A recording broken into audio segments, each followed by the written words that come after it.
Okay, so ngayon ikakabit na natin yung American Sound dito sa pedal board natin.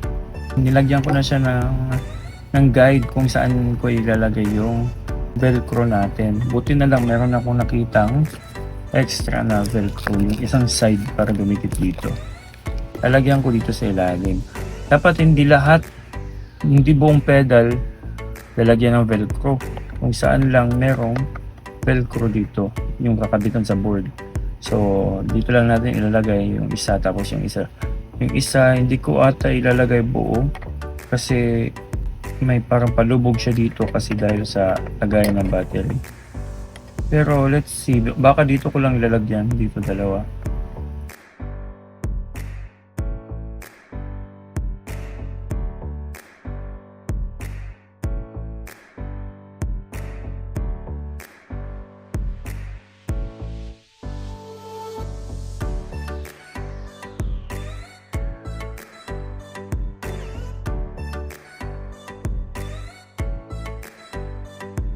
Okay, now nalagyan na natin. Meron na sa taas at meron dito sa baba, dalawa. Try natin ikabit ngayon sa board. This is the board.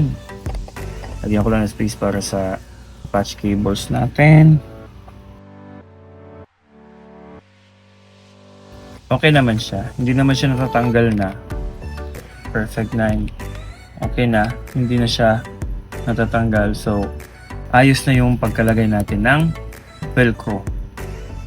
So ngayon ikakabit ko na yung patch cable then yung wire para sa power supply natin. And yun, naikabit ko na ng maayos ang bago nating pedal, which is yung American Sound from Joyo. Meron na siyang patch cable and nakakabit na din yung power jack niya papunta sa power supply. Dito yung power supply natin sa ilalim. Gumamit lang ako ng fuzzy wires kasi medyo mahaba yung available natin na patch cable. Medyo mahaba, nilagay ko lang dyan sa ilalim, tapos nilagyan na natin yung fuzzy wires, magulo pa. Ito yung power supply ko, by the way, Mosky Audio ISO 10. Actually, temporary pa lang to. First na chain ko is yung Schoner Swift Audio and yung Mini C4 compressor. Next is yung Pure Sky Overdrive by K-Line. And next is the Omega Drive from Bravatech, Pack Verb from Amon, and last sa chain is yung American Sound by Joyo.